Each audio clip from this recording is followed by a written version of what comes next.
Okay, who has a question? The main answer you got. So in the morning, like if I try for inquiry or Atmadarshan Samadhi, I'm feeling very sleepy. So to avoid that, what? You wake up very early? No, no. Even if I sleep, I've always slept like 9 hours in my life. Okay. So like even if I sleep, that's because if I if I'm in activity, I don't feel sleepy. Okay. But if I'm just doing Atmadarshan Samadhi, Do you do some yoga or something? Or yes, yes, so do the Atma Darshan after the yoga. Do that the way. yoga first. Then you will feel little. In any case, they say that practice has to go from the most gross to the most Yes, yes, subtle. yes. So So other start practices with I do like that only, yeah. but So you can start with your yoga, pranayam, whatever. Then go to this. Thank you, Father. Uh,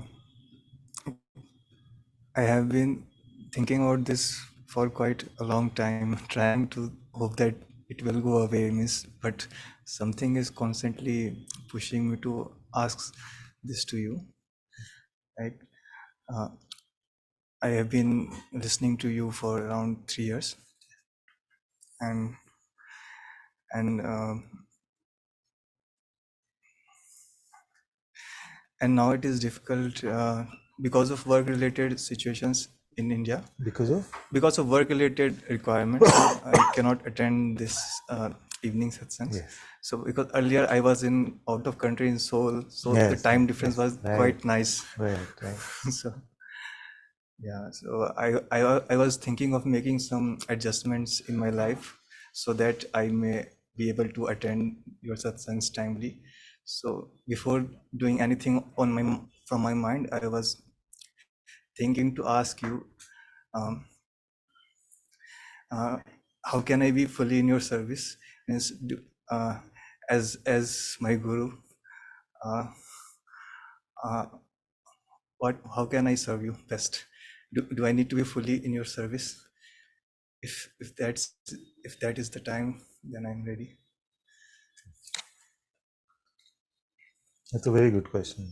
Beautiful question. So, how can you be fully in service to the master as a disciple?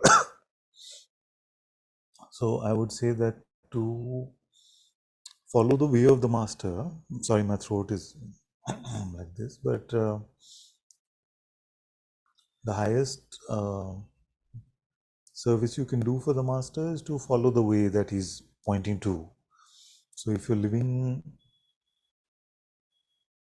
in the temple of your heart, if you're living in God's light as much as you can, then that is the best service you can do.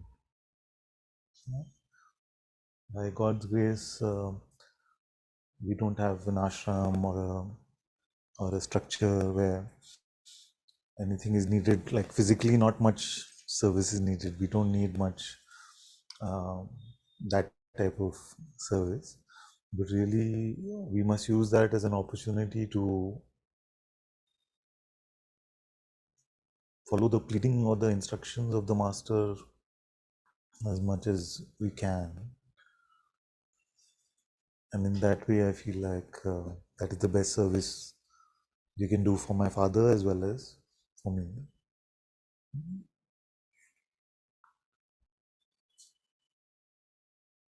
It's beautiful because that is my service to you and that is your service to me. My service to you is to bring you to this and enable you to stay in that light, to stay with God. And I have no other expectations from you. My expectation of you is very high, so I don't have minor expectations of you. And by God's grace, the environment that we are in doesn't need any of the minor ways to serve.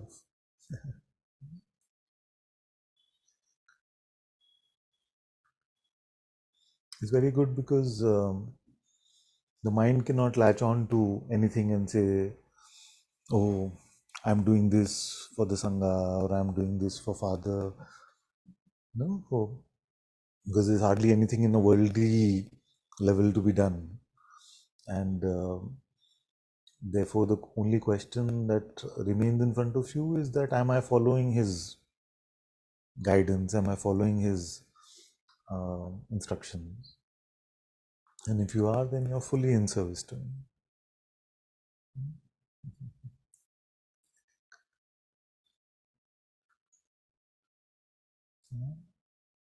Was there another intent of that question? Was there something else that was?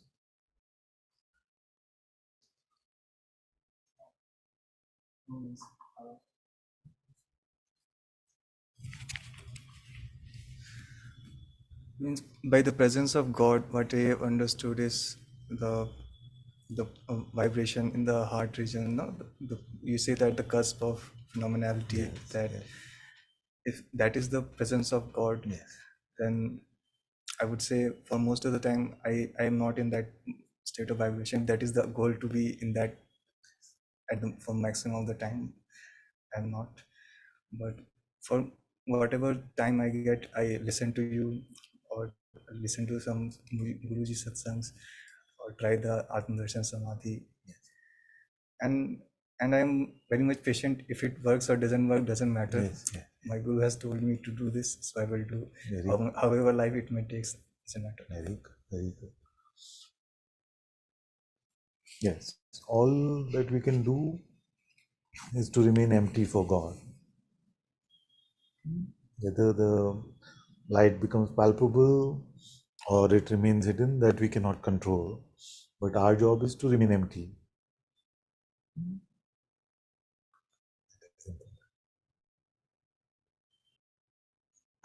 That is the only cost of discipleship here. I was looking up this book called The Cost of Discipleship today. It's on the way from Amazon, but really the cost of discipleship here is the highest. It may look on the surface that there is no donation, there is no charges for anything, it's comfortable, you just come whenever you want, it's not very rule based, you don't have to maintain silence, nothing. It seems like there's no cost of discipleship. But it's the highest actually. The highest in the sense that you cannot be empty till you have died for yourself. You have to be empty of yourself. And that may seem like the most difficult Guru Dakshina. The rest of it is easy. I don't want the easy stuff from you. Oh, there's a retreat and this much I just pay for the retreat, and then I feel like I'm entitled to something because I've paid my cost of admission. Here there's nothing. But everything has to be done. Everything has to be paid. The relentless letting go of the limited self. It can seem like a lot of work. But if you're not so full of yourself, then it can seem very easy.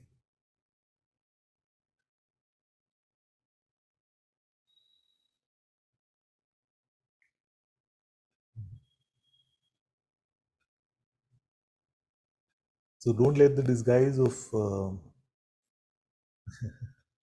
regularness and it's so low maintenance, there's no fuss. Actually, it is full fuss. Are you still taking yourself to be you? Are you still being full of yourself? And that is the metal detector at the doorway to God's presence. That is the metal detector. You can't penetrate that. And even if you do by God's grace, you cannot stay in that.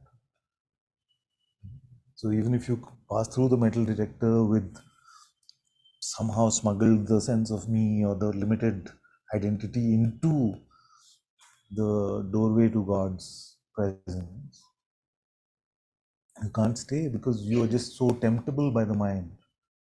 If you carry something about you, oh, I'm such a nice person, oh, I'm so honest, I'm so spiritual, or even that I've met God. You see? So when the mind tempts you with thoughts about that, you are just out. You see? So whatever identity you carry with you, that becomes like the magnet for belief in our thoughts.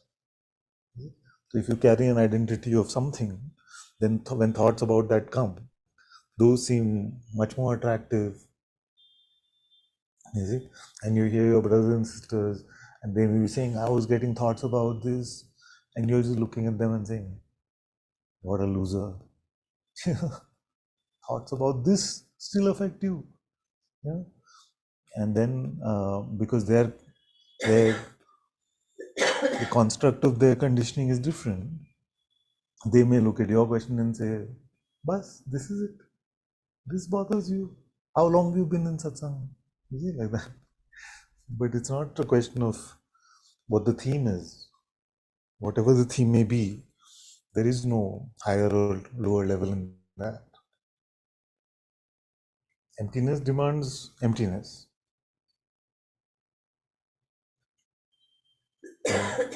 Our spiritual conditioning is as much causing the metal detector to beep and not open the door as any other type of conditioning.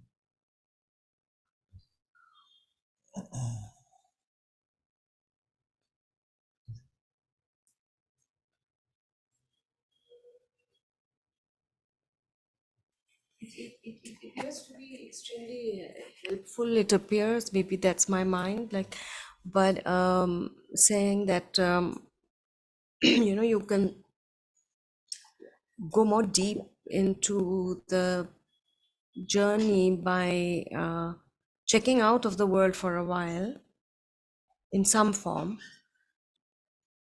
and that thought keeps coming very strong, like, I don't know whether in yeah. It's good to dive into that a little more. So, we've talked about checking out of yourself actually, and that checking out may include checking out from the world, but in what way? At the level of the mind, you see, not at the level of the physicality necessarily. And if at the level of physicality it happens as a natural byproduct of that, then that is fine. You see, but it cannot be a force. Like we cannot force it at the layer of physicality. You see, unless it is coming clearly from our heart that needs to be done for you to be empty. So it is important to live as if you don't exist. Live as if you don't exist. And whether that living means that you're living then in a corner of the house not moving, or whether that means you have a fully active life, then that is not for us to predetermine. That has to be moment to moment from the heart. So that's why it's important to investigate the checking out from the world part. It is important to check out from yourself. And once you checked out from yourself, whether that means that you're passive in the world or very active, that is up to God. It's much easier to check out from the world. Much easier to check out from the world than to check out from your mind.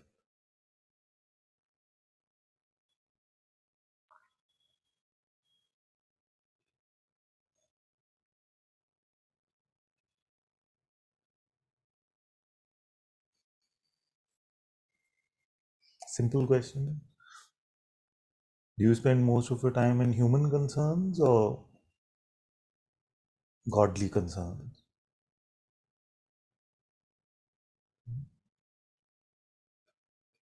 thinking about human relationships or your relationship with God?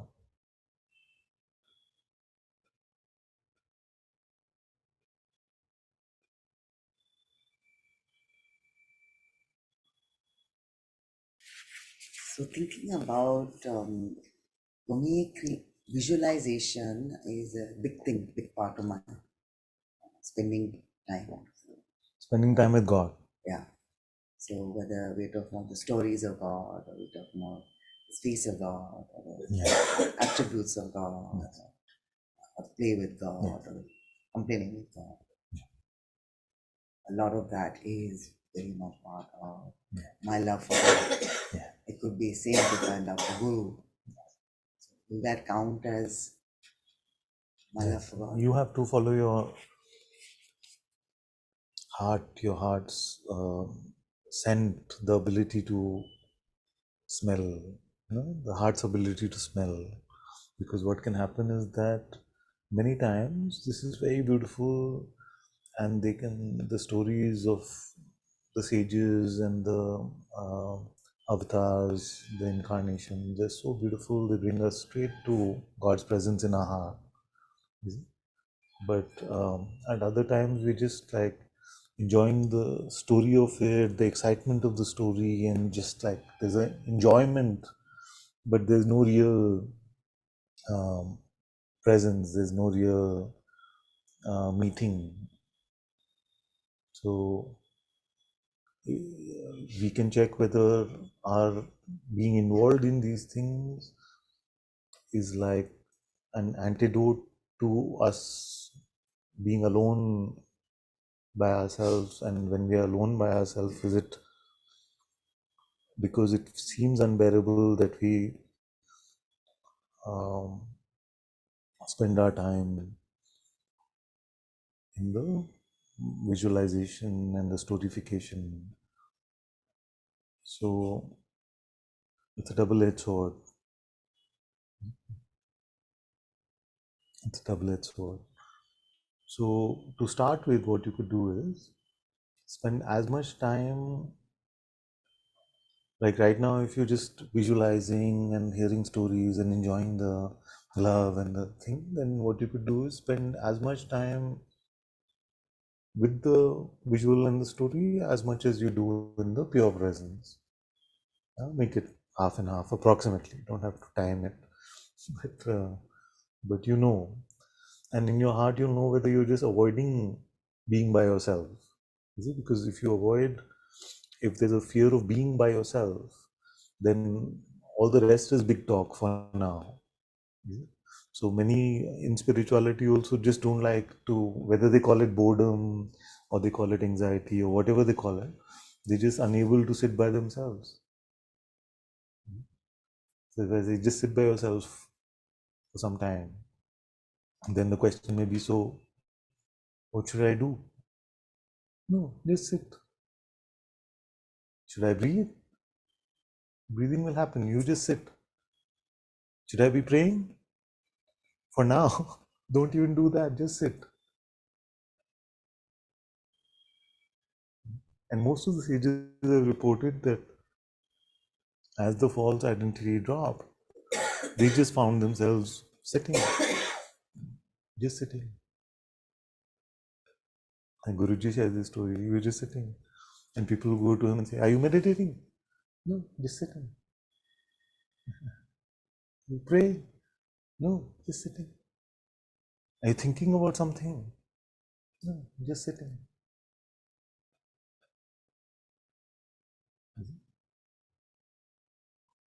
So you have to check for yourself what it's about. So Father, there, say either a temple or a church or a meditation hall, it helps understand what this is just quietness. What happens if you sit by yourself? Sometimes nothing. Then simply just sitting.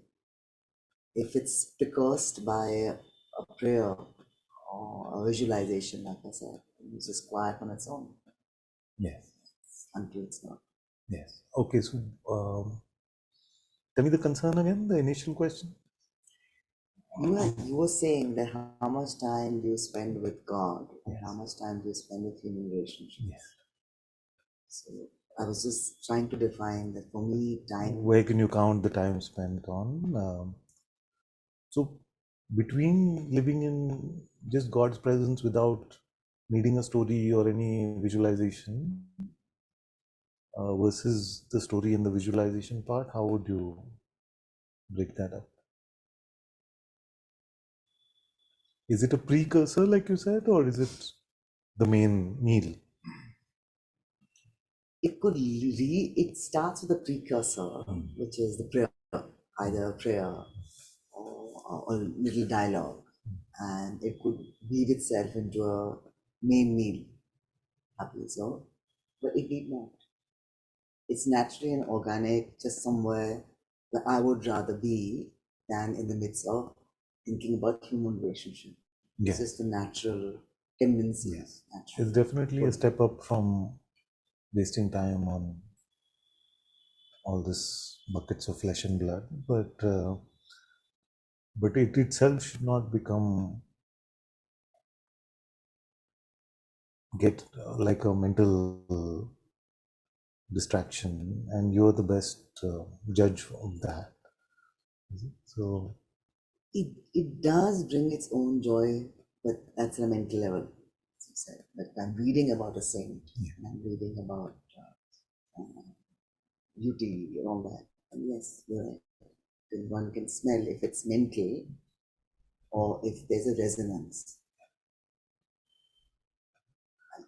so it's fine. So just to templatize a little bit, I would say that don't waste time on worldly stuff, and a better alternative is to read about the life of the sages or read a scripture or whatever you're reading, which has the hand of God, and then notice that it itself will naturally bring you to the presence where not so many words are needed. No? And as you are naturally longing to live in that innocence, then the mind can itself try and distract you with the very same things which got you there. You see? Which means that a story of God or a sage is helpful to bring you to that, but can then later become a distraction from that as well. So that you have to keep checking that if you already had the salad and now you're in the main course, there's no need to go back to the salad.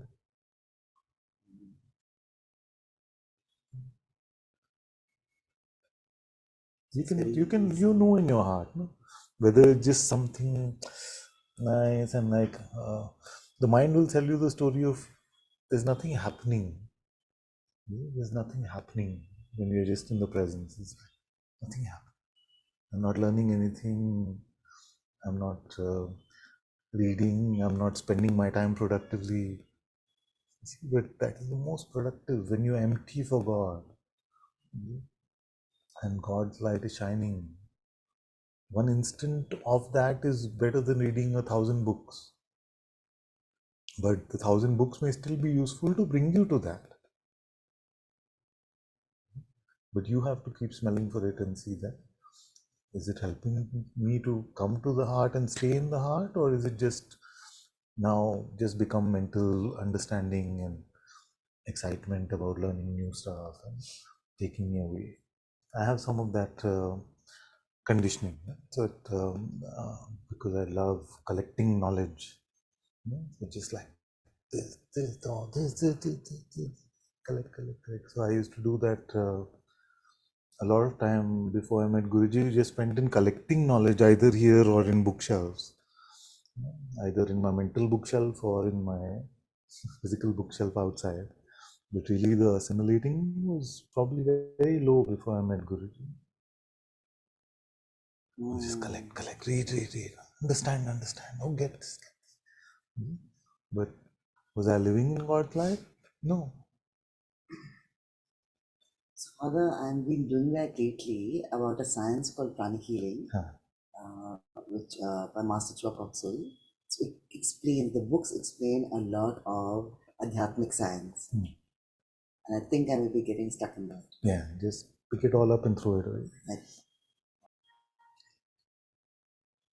You're also learning the Kung Fu moves. just healing. Or like this. Yes. As like this. I'm not saying that it may work or may not work.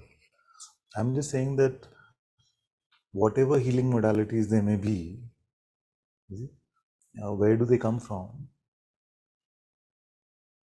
What gives them power? If God withdrew his power from whatever movement it may be, would it still be? So if you have the possibility of living in the source of all of this, where all of this comes from, and literally, I'm in this example, literally with the wave of the hand, the modality could be something completely different based on God's will. So why not just stay with the source? Especially if you find that in learning about a particular thing, the mind may be using that to distract you away from living in His light. I think it's rather the mind wants to do something. Yes. It's pushing you to do something, and particularly something purposeful, that it considered purposeful. So since it's hard to just sit empty not done, then the mind pushes you towards these things. So what can happen is that we know we are to be empty. We know that we are to live with God.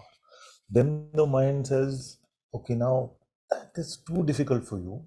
So let me find something for you that you can do also and not feel guilty because it is about God only.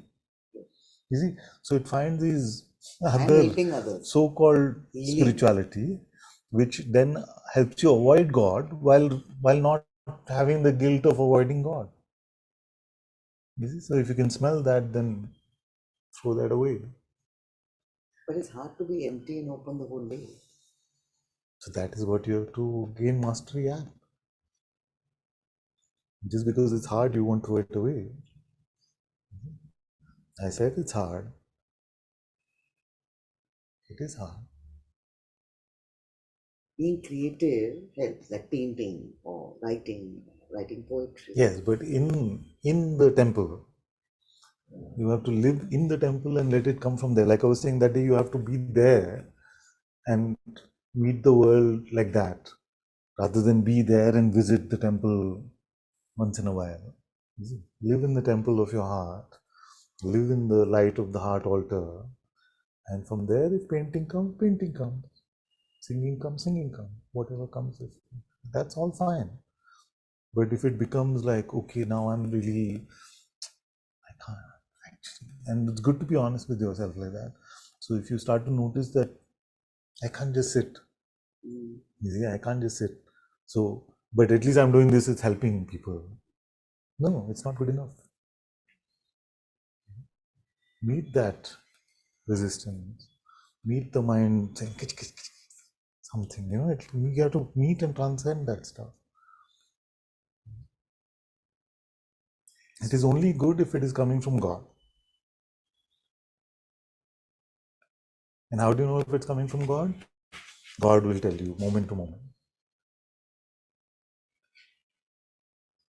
If you can't hear it, then find God first. Don't waste time on anything else.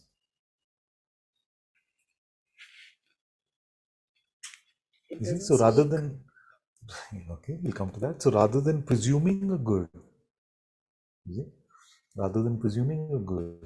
I think, okay, but I'm helping the world. You see, how do you know how the world has to be helped? Maybe the suffering of, it's a stark example, but maybe the suffering of one because of their pain was bringing them to God the next moment they were going to be the next Buddha. But you healed them. We don't know. So we can't automatically presume that, okay, because the action sounds like it is good, so we'll just do it. Otherwise, ethics could have been solved. Why is ethics not solved? Because we don't really know. And only in spirituality is it true spirituality can we know, because we know that It is the will of God. It is the will of God that you. So if your healing and your help is coming by the will of God, then it is good. If it is not coming by the will of God, then it's a distraction. I know this is tough to hear because, and you were saying, but it's silent. So trust the silence of the heart more than the highest intention of the mind.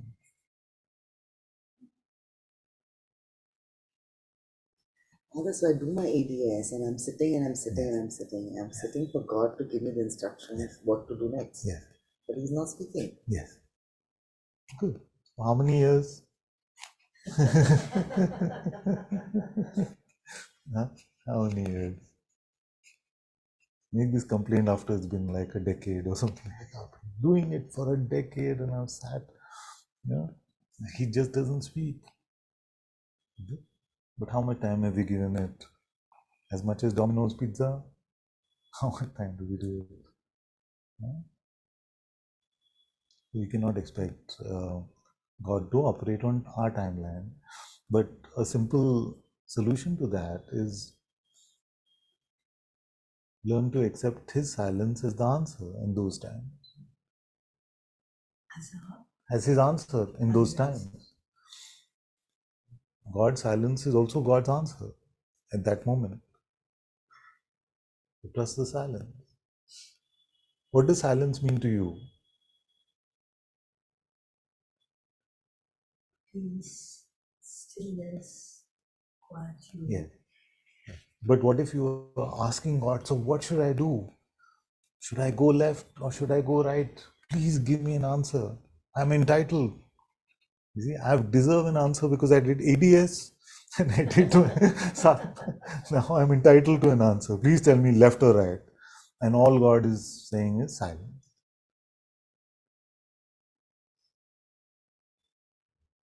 What does it mean? Don't have to act. You see, don't have to act. And then if in spite of that action has to happen, it will happen by itself. Just like satsang is happening by itself. The heart is moving this mouth moment to moment. It's not the type of guidance where it's saying next say this, you see, and then next say that. It's just something here is surrendered to the heart. So the heart is moving this, it's animating this hand, it's moving this mouth. I have no idea what is being said. I'm hearing it like you're hearing it. You see? So but I trust it. See, it's not let me down. Then our life becomes like that. So the ego getting crunched by us not knowing is very auspicious.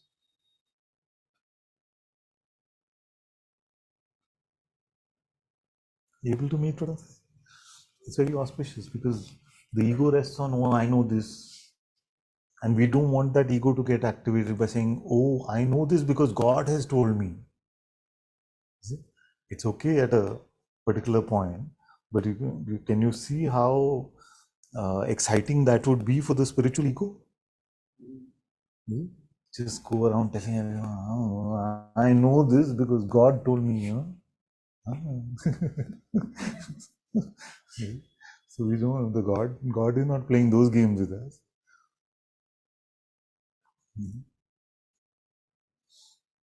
So trust His silence, because we are learning much more in that silence than if He were to just give you an answer.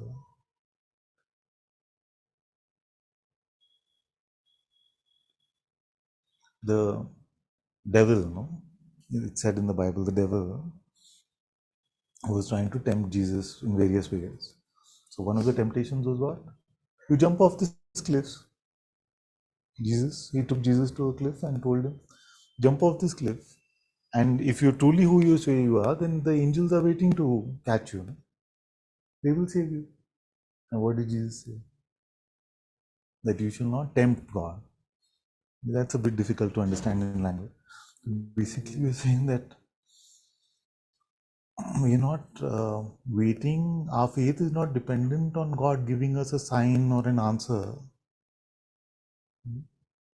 Tell me. You see, so basically, then we put, you are God because you have given me an answer. Or you are God, I trust you or have faith in you because you've done this miracle. Or you've done this, you've shown me this sign. Is our faith dependent on these things?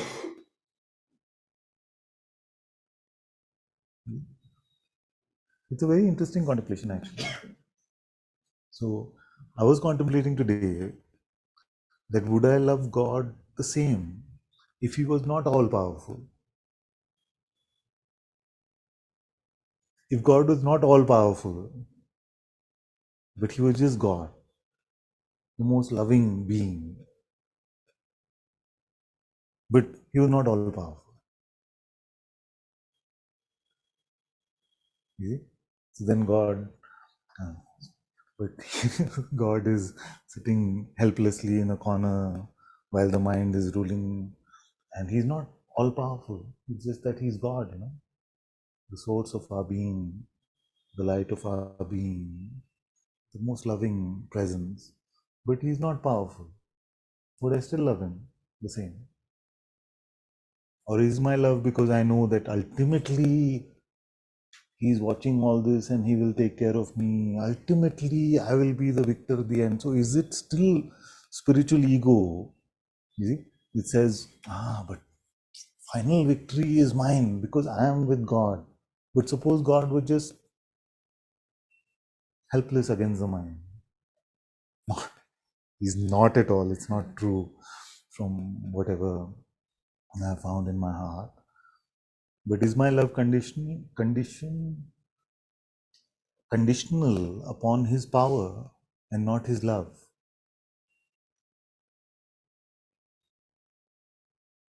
Suppose He didn't have the ability to tell us what next. We still love God. Yes, Father, I will. Very good. And then you can push it further. Yeah. God doesn't exist. Yeah. You will still love. But that existence you cannot question, no? Because that you have found more clearly than that you're sitting on the ground. It's like you have found that in your heart, and of course you found the other things also in your heart, that He's everywhere, He's all powerful. All that is apparent. But is the love for God bound by His being a certain way? Even the loving presence is Yes. kind of attraction for the mind. Yes. It can be because He why can be God? powerless, Because is the most loving presence. What if God was just true? That's all. Just true. It does not come and go. Does not come and go. Suppose it came and went, but it's true. Just let's see what our boundaries are.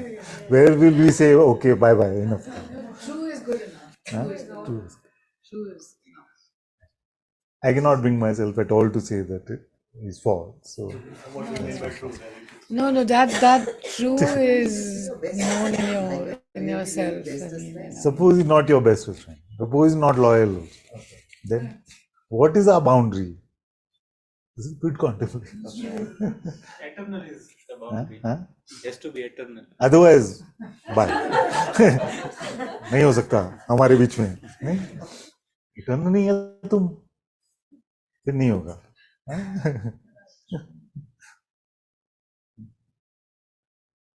it's this love thing, Father, which you said. I first used to feel that God's unconditional love was enough. I didn't dwell so much on the power part.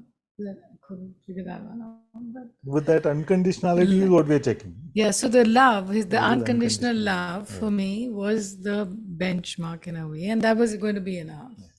But as it sounds arrogant, but when I was a child, I used to feel that love can overpower anything, and because it's true or whatever, that I can love anyone, even whatever, however bad in the head. I mean, I was only 15 or whatever would be, but just because I could love them, it would be enough. But I found that not true. I mean, and from the ego way. So, but now after going to Vedanta club, and now I see that just truth is enough, because I don't know what God, could or could not be. I mean, it's not fathomable for me as yet through a mind. Because you said don't judge, because by what quotient shall I judge his love, or even? Because what to my mind looks bad is actually good, or, in that sense. So how would I know that? All what you said, now how it makes sense. For example, he said eternal, right? I don't know whether it's eternal still. And then you said whether it's truth. I still don't know whether it's a truth. And then you say whether it's your friend. I think the only part which is connecting, as Jyotima said, it's about love. Yeah. Otherwise, nothing is known. Just everything is a mind game. Eternal, I don't know what is timeless yet. I don't know what is real truth. And again, Where don't you know? let me serve you tea, Father. Yeah, I just feel it is. It is. Okay, there is nothing, nothing can say it is not. So that's, No, people are saying everywhere happy they to say. say it is. But somewhere we know it is. No? That's what I'm saying. It is. It Yes. cannot not be. Yeah. And nobody can convince this one it is not.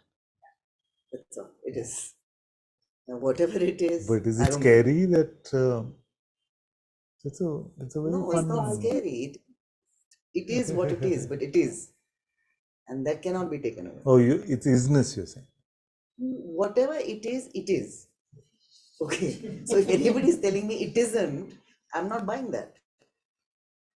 And I cannot give you a rational reason of why I'm not buying that. It is, that's all. It is. God is? Yes. What is God? I don't know. Is it? Yes. How do you know? I don't know. Is it? Yes.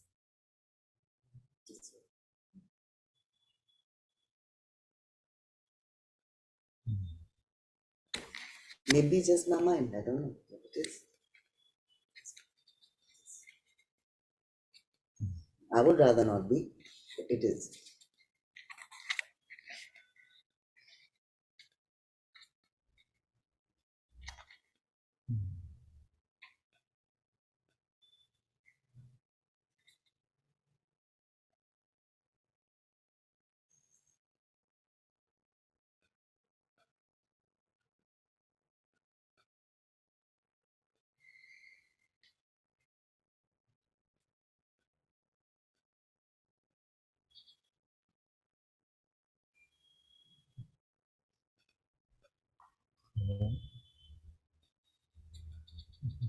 To meet God,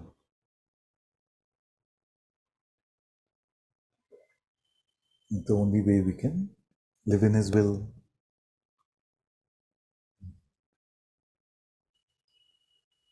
And to live in God's light is to follow God's will. And sometimes when you live in His light, you will hear His voice also guiding you.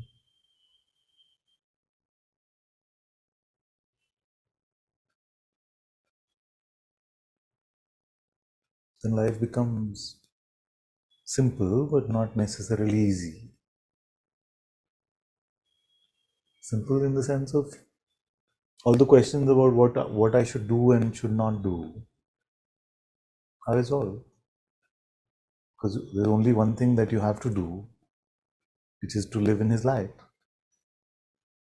Or if you feel that you can't feel His light, then just remain empty.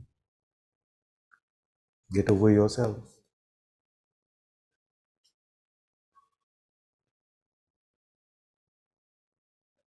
And while that seems difficult, we must strive with all our might in every way that the Master has told us to follow His instructions so that we can be empty.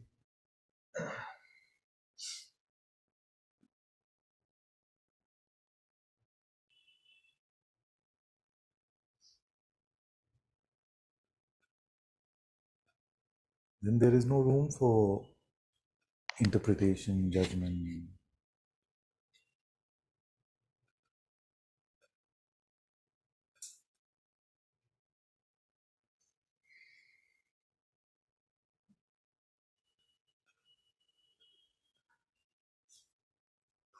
You can't be anxious about the future. It's not possible, no? Unless you're still not empty of yourself. Like nobody's being anxious for God. When anyone felt anxious saying, I don't know what's going to happen to God tomorrow? Is he all right? We're anxious for the me that we have to get over. So we have to smell clearly what is helping us get over ourselves and what is just doing more of that construction work. That there are two ways in which we think we can get to God. Or there are two ways. One is the mind's way and the other is the heart's way. The mind's way is constructive. If I did this, if I added this, if I learned this, if I did this enough and all of that, then one day I will be big enough, the construction will be so big that it will reach God.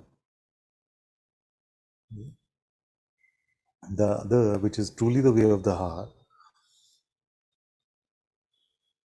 is to become empty of ourselves.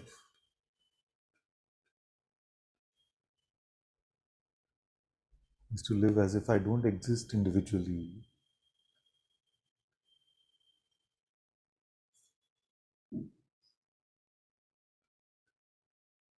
Only the second way will work. Although most in spirituality are also trying to do the first way. If I just knew this scripture, if I just knew this siddhi, if I just knew this way, doesn't work.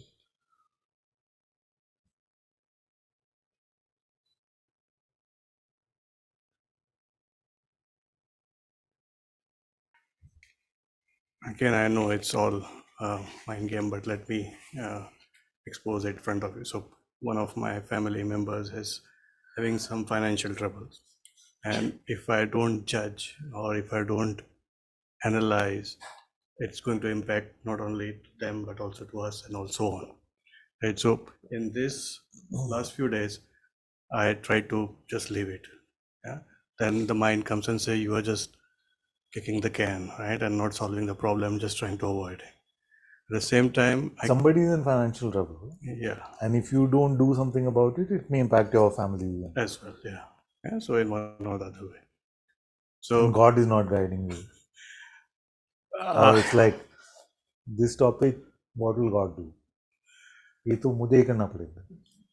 No, I think the one which you always said, the thing is like, if you don't decide what next 1 week, you will be in more trouble, or day by day you are in trouble.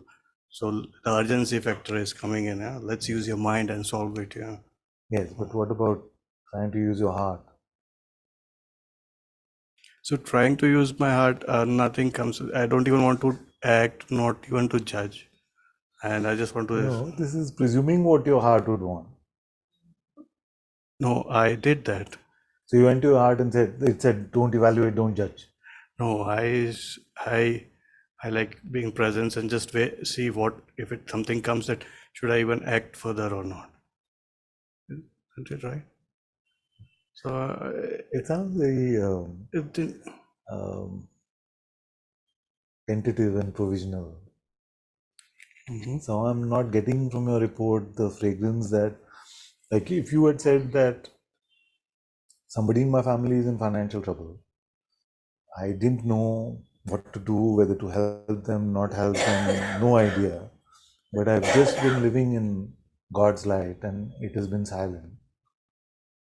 Then that would have sounded different. But from your report, you kind of said that there are two aspects of the mind. One is saying that the heart will not judge and evaluate, so I'll just not judge and evaluate. The other is the judging and evaluating part of it, which is worrying me, saying, if you don't do something fast, it'll come. Like, I missed the part where you really went to God sincerely and prayed for help, or just remained quietly in His presence. think you're right. It's both the side mind is only trying to. This is what I mean by the presumed working of a spiritual person. Just here. It's a trap. And it's very important for you to see that trap. Because all of us just presume from the mind that this is what God will want. Not to judge you. Don't judge. It sounds spiritual, no? That's why. It's even a commandment, maybe.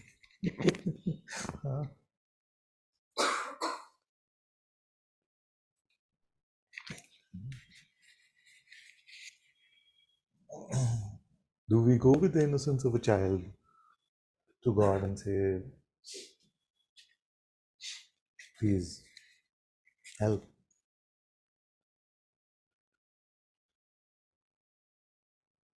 Or do we live in the spiritual identity which presumes this is how I should be because I am now evolved or spiritual? This is the thing to be most careful of. Because it seems very humble and sweet actually. Because this situation came, I'm not saying anything to that person, I'm being nice. I feel like I'm being very spiritual. But you're only spiritual if you're going to spirit.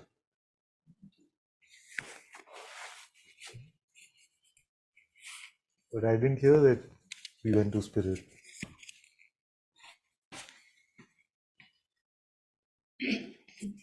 In these indecisions in life, when you are wondering, like, this preconceived notion that when you act on God's will, that it will be this loving kindness, sweetness, and it is a bit dangerous. It is. And that what I feel is that when you go down that path and you get so many thoughts, if you go down that, then you keep on thinking about that problem. And then I think that made me sit up and say that how can it be right if every morning I'm waking up and thinking about that person, why I didn't just axe his head off in the first place? Because I would have been free of the thoughts, and in a way that seems to be our... That's what I'm saying, that we don't have to presume either way. So, we can have a report saying the older me would have just gone and done this. Now the newer me is very shanti and they just laughed at the situation. But the newer me is now saying that this newer me is too much of a avoider. So there should be a newer me which should be able to take a bit of that and a bit of this. You see? Like, and we may even call that newer me the being natural one. And then that newer will get slapped, and you don't want a newer me based on something that we heard in Satsang or some life philosophy or something like that. But none of that. What are we meant to do? Let the presence lead you, moment to moment, instead of you deciding.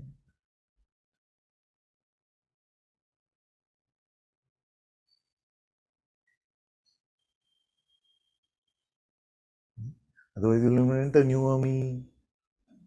It will seem like that one has some new set of skills, and then that one will get attacked, hopefully, if you're lucky. Because to invent a persona and for it not to be attacked means your guru is doing a very bad job, firstly. And then life, it will not leave you even if your guru is doing a bad job. So if you're feeling attacked, it doesn't feel like fun, but it's very important.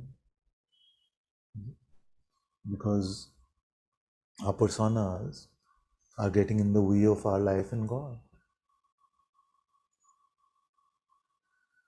How many of us would just presume that this is how it is to live in God's light rather than actually live in God's light? It's just like wake up in the morning, do the ADS, do this, breathe like that, chant like this, do like this. Maybe in the beginning it could have been. Yeah, it can When be I like just that. got into speech. Yes. It could have been like that. Because I had my own assessments of myself, my progress. Correct. Related to it. Yeah. You see? And that is why empty is such an important word. And we've all been hearing empty for God, open and empty, open and empty. Yeah? But we become full of ourselves in the new empty.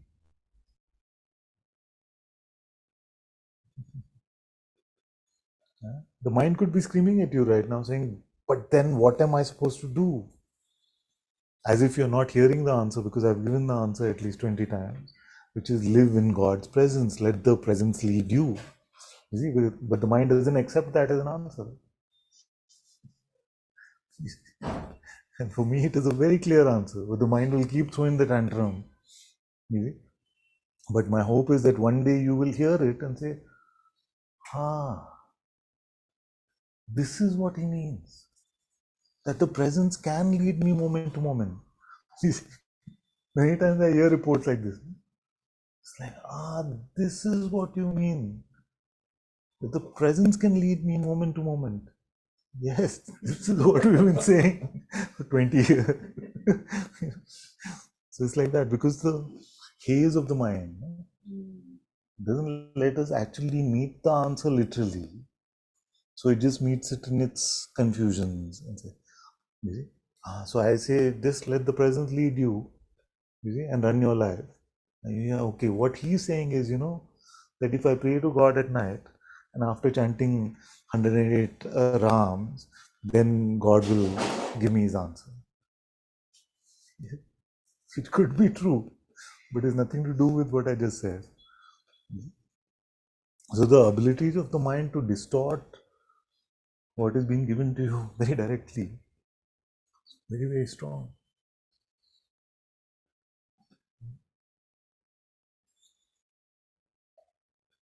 How many are trying to live through a spiritual persona now?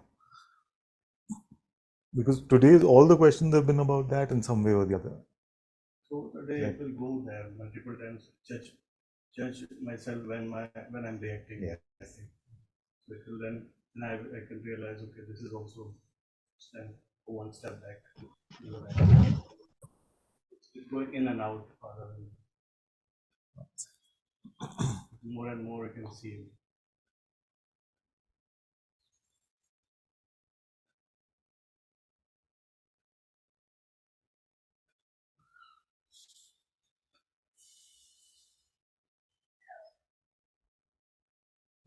Live in God's presence moment to moment. What did you all hear? I'm going to start doing this actually, because I know the mind's ability. I'll take my ABC and I'll make it XYZ by the time it gets to you. And sometimes when you give me the question, I hear that. No? It's like, Father, you said yesterday that I must do like that. Did I really? And because my memory is so bad, you can get away with it, because I cannot remember what I said. Yeah, I heard it a particular way. Yeah. I'm just checking the way I am. Now you know. So no. Okay, wait. No. So I want to tell you that you are not to hear it any other way, just precisely like you're being guided. Yeah, precisely now you said, let the presence guide you, and that's it. Don't. So Just now I said. yeah, just now you said What did that. I say? This is what you said. No, you said, okay. Guys, That was 2 minutes ago. Oh, okay. So live in God's light. It will show you. No, now I'm making it up. I didn't hear that. I'm still there. I'm still. I feel like I said, live in God's presence moment to moment. That's all that I'm saying. But that's what I just said. No. So, oh gosh, what did I say then? Yeah. Please tell me. I mean, I really, because I'm in some interpretation. So how should you lead your life? What is the question I'm answering? How should I lead my life? How should you lead your life?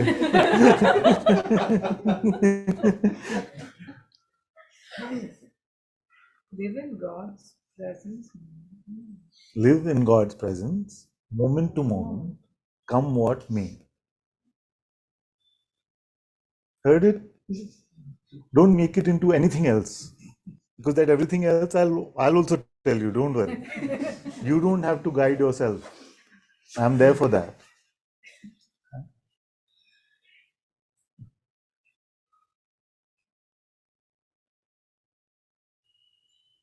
Now, anything in this, like how do I live my life moment to moment in God's presence?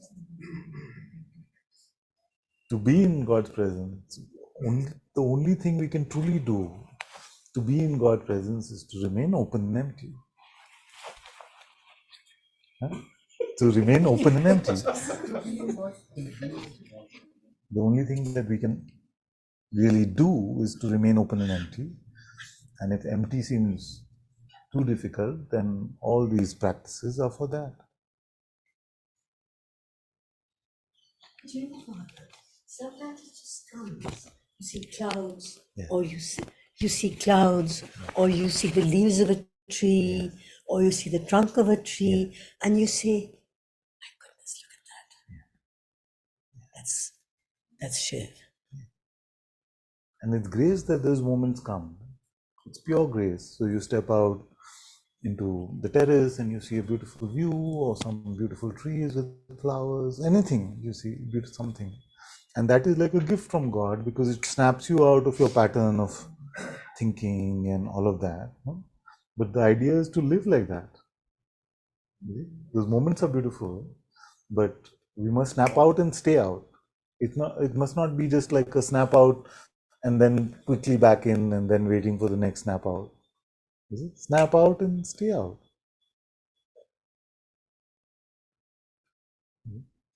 Oh no, Father.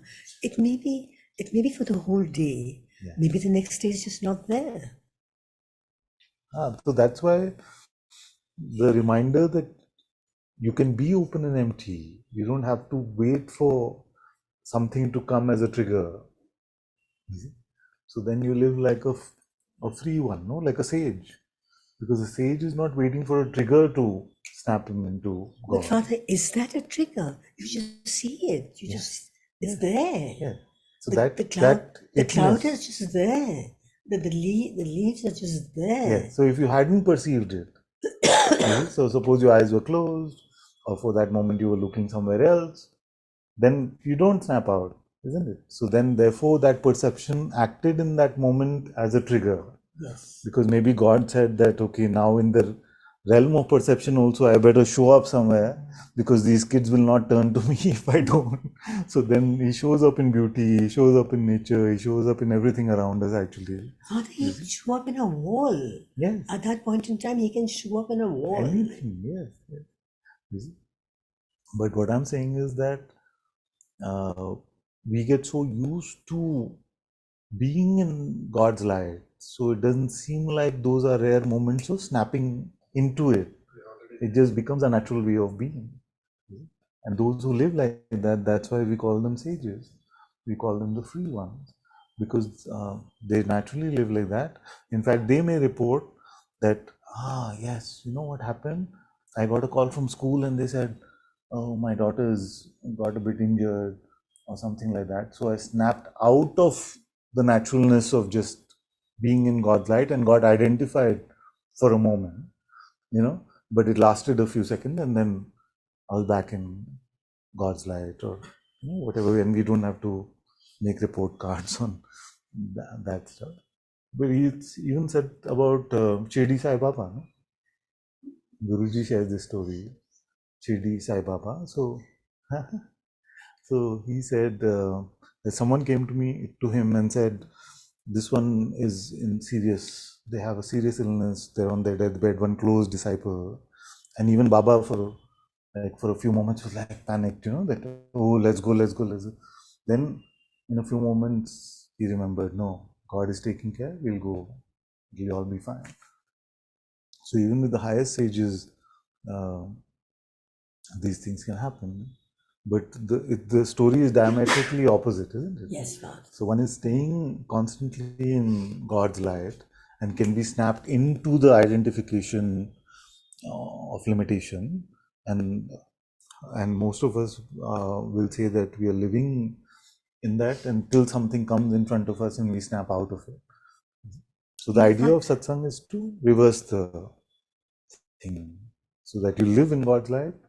You're living constantly in pure perception, the universal vision. Like, Father, I just say I had such a beautiful connected day. Yeah.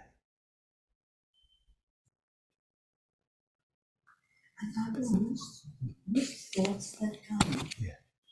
you don't even register. Very good. So the thoughts that come that you register, I do try to say, cut. Don't believe. And they may come while meditating. Yes. They may come anytime. Yeah. And mostly they are what I said in the morning, what I'm going to say the next morning, what happened this morning. It's not that it isn't true. It happened. Well, happened and true are interesting questions to ask, but what is true? What is happening? But more importantly,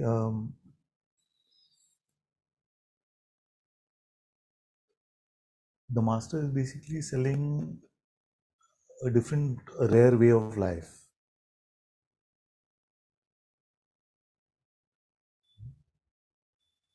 It's not an insertion into an existing way of life. It's a brand new way of life. It seems brand new because it's rare. Okay? It's like changing the engine from traditional to EV. All the systems will have to change, no? Most of the systems will have to change.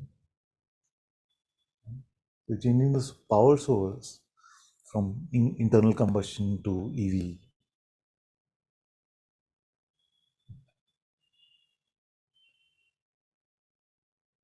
No hybrid. No hybrid. Because moderation is more difficult than abstinence. So no hybrid. तो पहले आपका वो होता था with the engine, petrol, all that, diesel. Now there are all these EV, electric vehicles with batteries.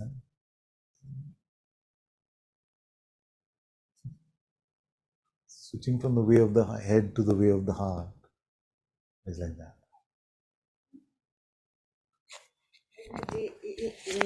As one goes along, one of the pointers that one is not in that state of pure perception, one of the pointers is anxiety. Then anxiety would always be linked to that, do you think? Are you saying that is it possible to have anxiety and be in pure perception? Yeah. No, I don't. No.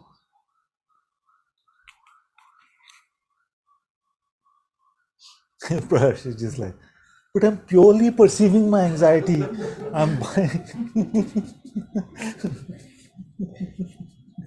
What is pure perception?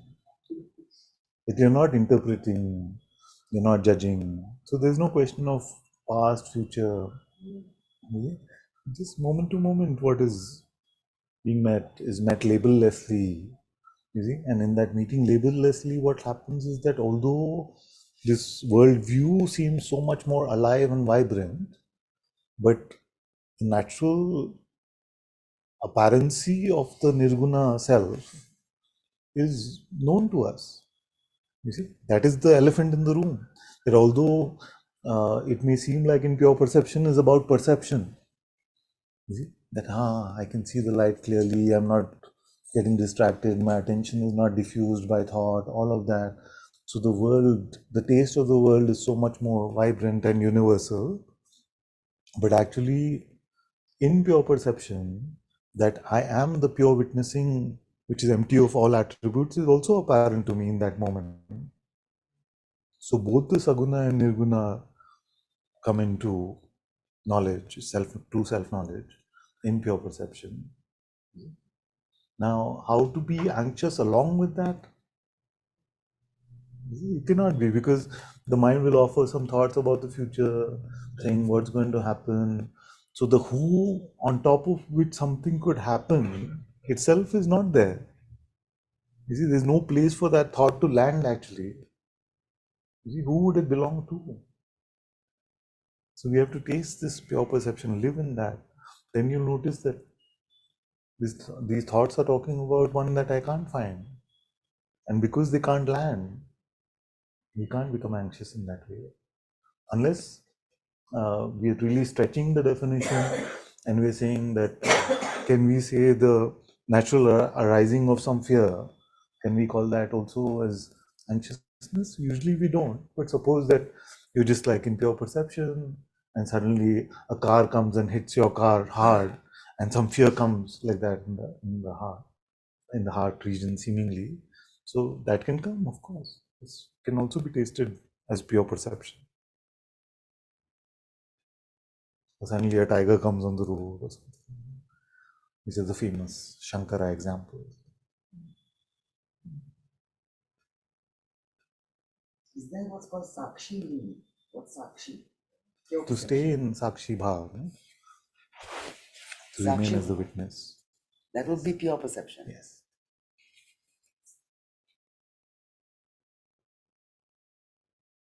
Without placing yourself as a witness. So I would just say Sakshi, but Sakshi implying to remain as the witnessing. Is it more like a verb than a noun? Because otherwise we can invent like a entity.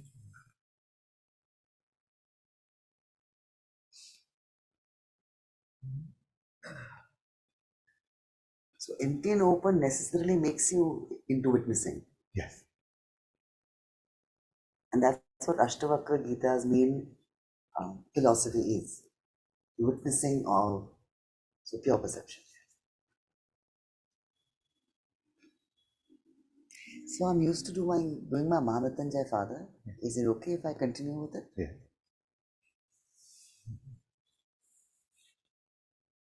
You can continue. In my heart, it's seeming okay. But remember that my higher pointing is that your heart, God's light, God's presence is guiding you moment to moment into what is God's will. So with this, I know that your minds will trouble you because you've been continuing a particular practice for a long time. So you are my full blessing and love to do that. Beautiful mantra chanting. But more and more start relying on moment to moment guidance from your heart. How are you being guided by the presence? Let the presence lead you. And if the presence is not leading you, then stay, don't move. And as you get used to being led by presence, then you'll also start hearing the Sadguru's voice within telling you. Sometimes it can feel too naked to be without moves. But we have to return to that innocence of a child, where we don't know anything in our head moment to moment. We don't realize that that which seems like our crutches are actually the bars of our prison, which is what our mental strategies and tactics.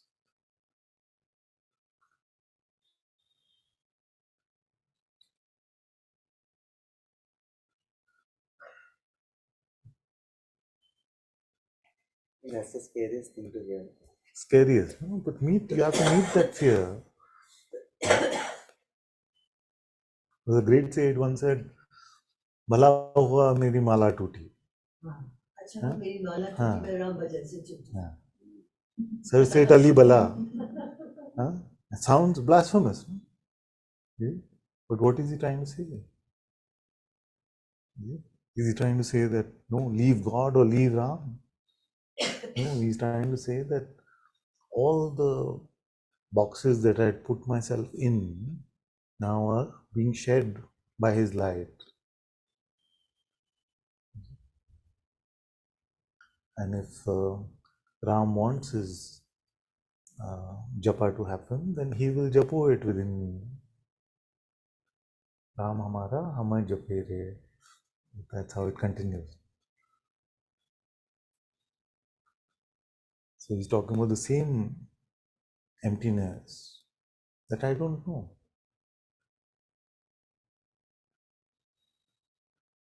But he is there. I don't know, but he is there.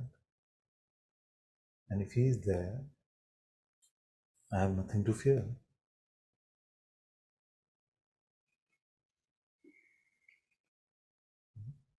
So the he is there part has to move from like a belief or a conceptual balm which we use to save ourselves from worry to a faith.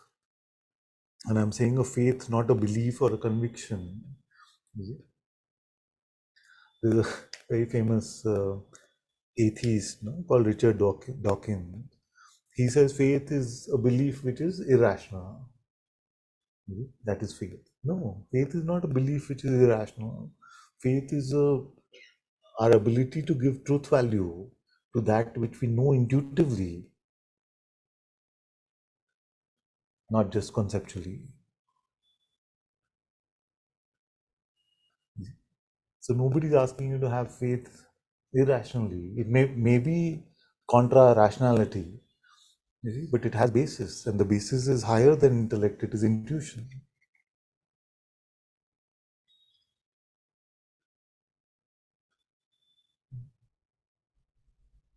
What does your intuition tell you?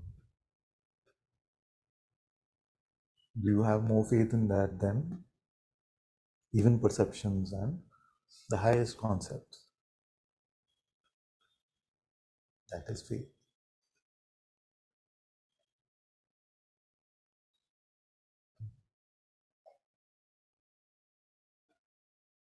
When we take that, sorry, my dear, 1 second. So when we take that faith and mix it with love,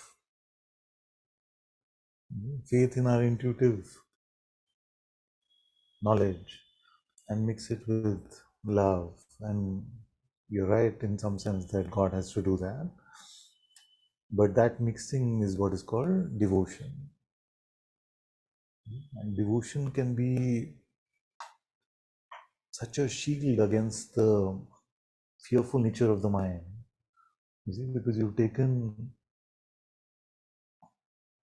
your intuitive insight to be true, but you've anchored that in unconditional love for God and Guru. Now, what can shake you?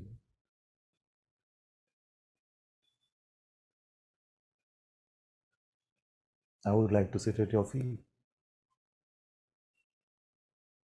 if you live like that. So beautiful it is.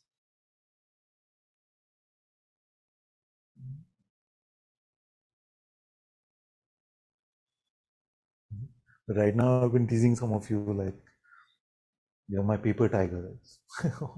What am I saying in that? I'm saying that I have faith, you have intuitive insight, you have a lot of love also. But when life shakes us, something comes like that, it gets all shaken and we'll start looking for escape routes in the mind and things like that. You see? So when will my paper tigers become true tigers? When this solidifies. The mind could scare you, the world could scare you. Father, can the physical body react differently to the stillness within the heart? I mean, no, it can't actually. But Well, all the layers of your being are connected. you know, I mean, for instance, if something unhappy has happened and I get this feeling of lead in my stomach, when the lead in my stomach stays, no matter how much faith and devotion I am steering myself into. Yeah. That is the nature of the body mind, especially at these layers of body and feeling, that their tendency is to linger. You see, so they linger longer, these things. Whereas the thought is very ephemeral, it comes, goes, it may be repetitive, but it doesn't linger in the same way. A thought doesn't just come and, hi, I'm here. You see, it doesn't stay like that. It goes. Then it comes back. You see? And you say, how do I solve it? Other thoughts about that thought may come. You see, but a feeling or a sensation in the body usually lingers a little bit more. You see, that is the nature of things.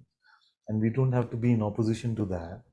Just okay. So some fear came, or some whatever. There's so many emotions that there are not enough names for them, but something came and it lingers for a bit. It's okay. You see, what to do with these?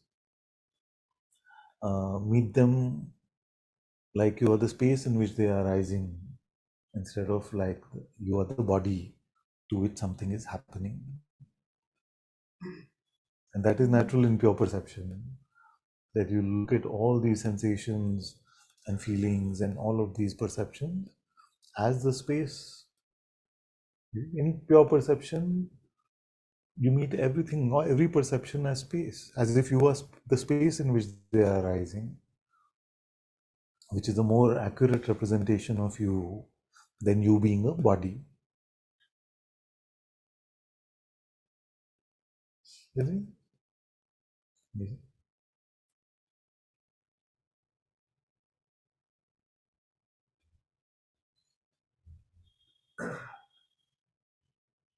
Who is the perceiver of this pure perception?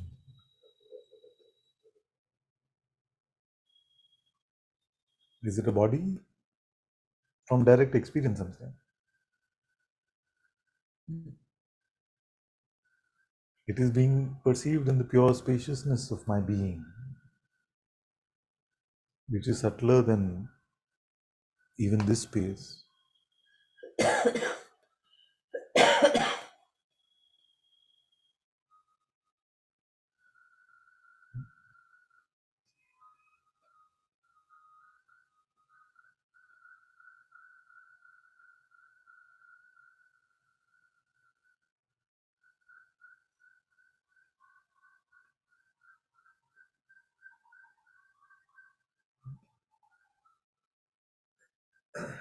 Then you meet everything as your Atman.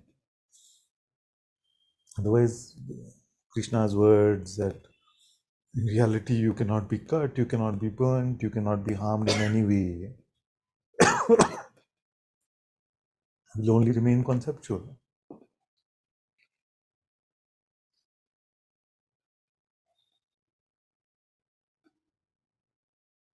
You're noticing the tricks of the mind. Like last week when we were talking, we were saying about how the mind is constantly giving you tests.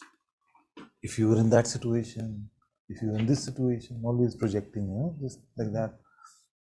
And now today we saw how it just says, but you're spiritual now, you can't do this or you can't do that. You can't like open a spreadsheet and put numbers in it. You're spiritual. I'm exaggerating to make the point. Spiritual means spirit. Is it coming from spirit?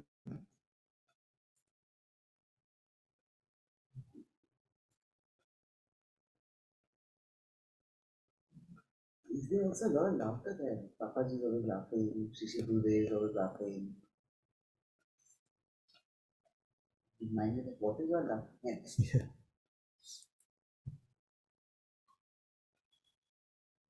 Like Papaji said, you cannot think and laugh at the same time.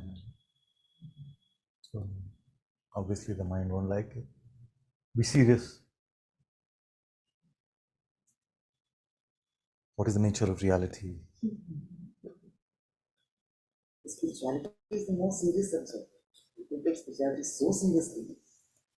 God has to be taken seriously. Don't laugh. Yeah,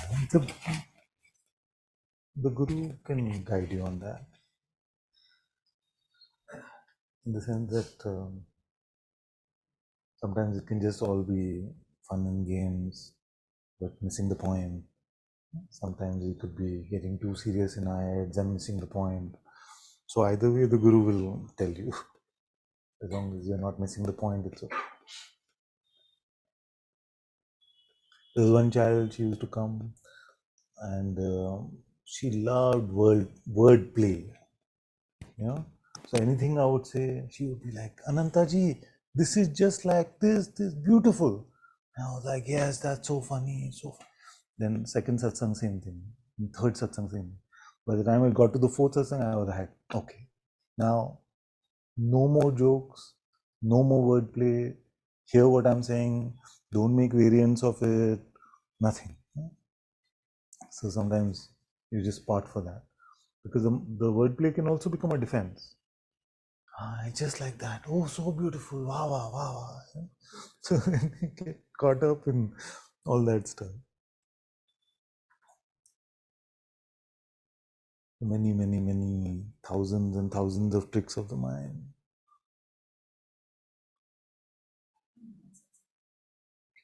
You had mentioned that even if one has a true insight, even then sometimes the mind can create a lot of excitement and thrill around it, you know. So, and Excitement it can thrill, take yes, it us can. back to the mind, you Just know. to So, distract. But mostly what we do is we have an insight and then we quickly offering it to the mind, yes. saying, hey buddy, what do you think? The mind says, yeah, this is very good, but also that, then Bhagwan said like that, so it's like this, plus add that. So we don't let the pure insight just flower in our heart. We give it to the mind and contaminate it. And of course, the mind doesn't say it's contaminating it. It's saying it's just adding value, making it beautiful. Just have to hold our ground, like you also mentioned. Stay in the heart. Yeah, that's right. Because we're always trying to determine mentally what is the right way for us to be. Should I be serious or funny? Should I be this way or this way? Should I come here? Should I go there? Or should I follow this, follow that? We're always making these determinations in our mind. But our determinations, because they are of the mind, then one way or the other lead to suffering. If they were of God, if they were of the heart, then they'd be fine.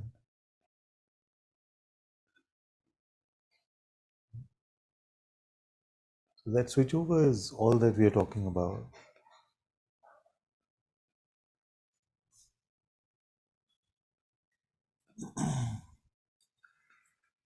I visited someone the other day, a few months back, and by chance when I was there, a builder came. Yeah, the builder came to their house, and they said they want to do a redevelopment. So what is the redevelopment? They demolish all the houses, all the flats, and then build a much better housing society, and you'll get double your space apparently if you're one of the original owners. So of course, I don't know how credible that builder was, but the fact is, this is what we're doing in Satsang also. It's a redevelopment. We're tearing everything down and changing the main core of where do we operate from. So if your house is being demolished, you cannot say, oh, no, but don't touch my kitchen, don't touch my library, don't touch my book. Everything has to go. Everything has to go.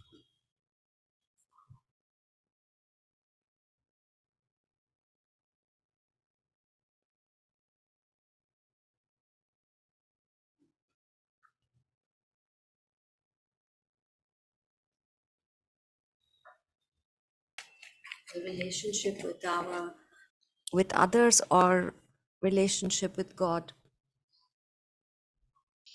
I'm finding that a lot of my I think the relationship with my mind is what is taking up all my being right now, because I feel that like maybe that's what it is, this thought by thought, but it's a relationship with the mind, like all the focus is Yeah, but what are the themes in the mind? No, but like if it's so when it's more like like a bright light sort of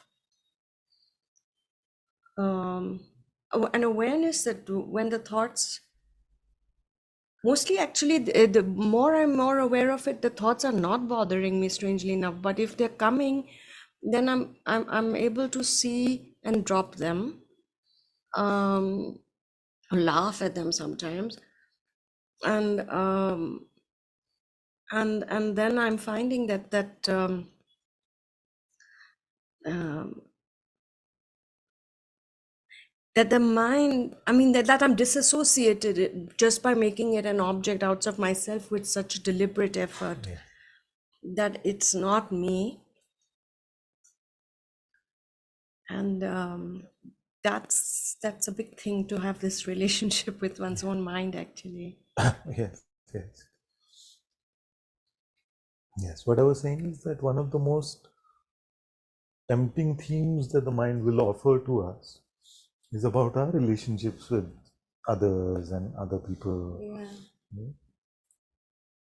It really contemplates a question like how to build a true relationship with God. Mm. So that's what I was Mm. saying. But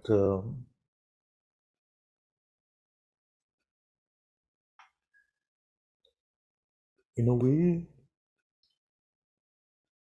sometimes it's all right to like bring our attention to the opposite thought to neutralize it. But I won't suggest that we constantly do like a not me Mm. type assertion in response to a thought, because we can create new sort of identity even around the not me. Mm. It sounds strange, Mm. but if you say the mind says, but you lose all your friends, and you say, but that's not me anyway. No, it's okay for the moment because it helps you let go of that thought. But that if you end up buying a lot of thoughts around the not me Mm. identity, then you could have a very subtle not me persona still hanging around. So when we say empty, it's empty of and its opposite. Yeah. Empty of it and It's empty of opposite. its opposite. Yes. So we're So not making a position of me or not me. It's yes. just empty. Just come and go. We're not making a judgment on its authenticity or lack of. Just.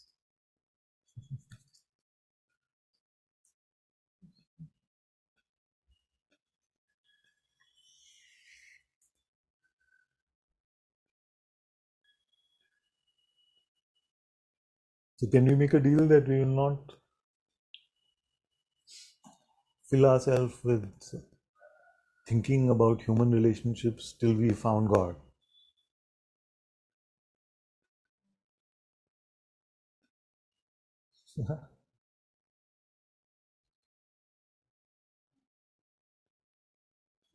Because we said no the other day that it came like this here. No? क्या मिल गए हैं भगवान तुझे कि तू इंसानों में उलझा है, खाने को एक दाना नहीं और हाथी खरीदने बैठा है. And we found God that we are getting entangled in human personal issues. It's like we don't have one grain to eat, but we're sitting waiting to buy elephants. It doesn't translate so well, of course.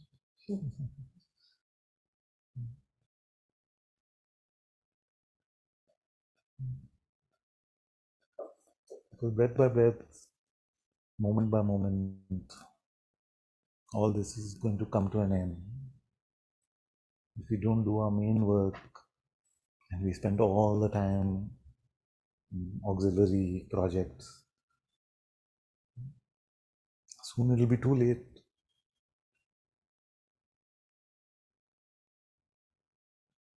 So sort out your relationship with God first. The number one question in satsang I've had is relationship. Especially when I started sharing, everybody would say, yes, yes, yes. I want the truth, but first, this relationship thing is getting to me, is getting in my way. It's the most popular theme of the mind.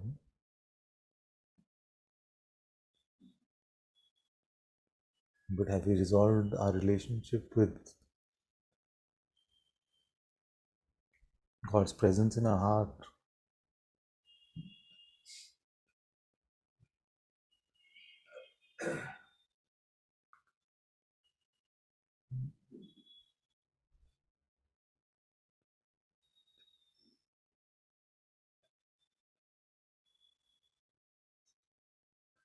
I promise you that your relationship with God is much simpler than a human relationship.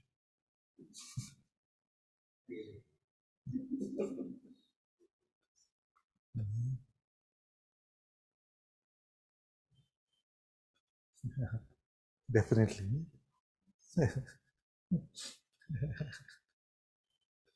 Both can nod at each other.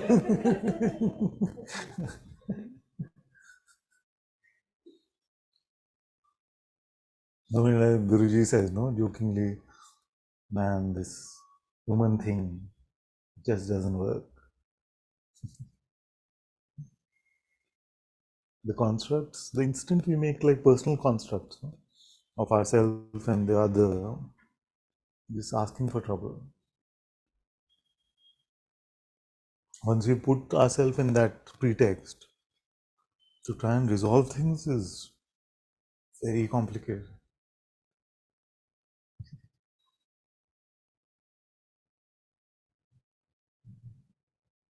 How to fix a fight between two ghosts?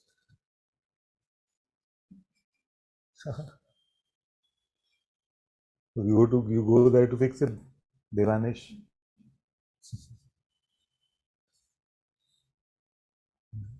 The person is a non-existent entity, not even ghostly in nature, just purely non-existent,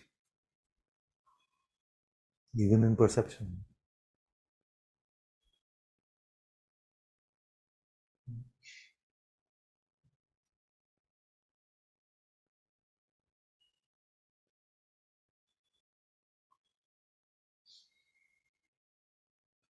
Is it easier to keep God happy or your partner happy?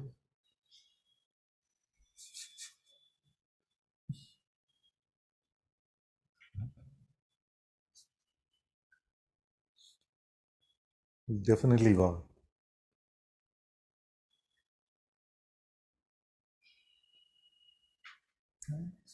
Yes.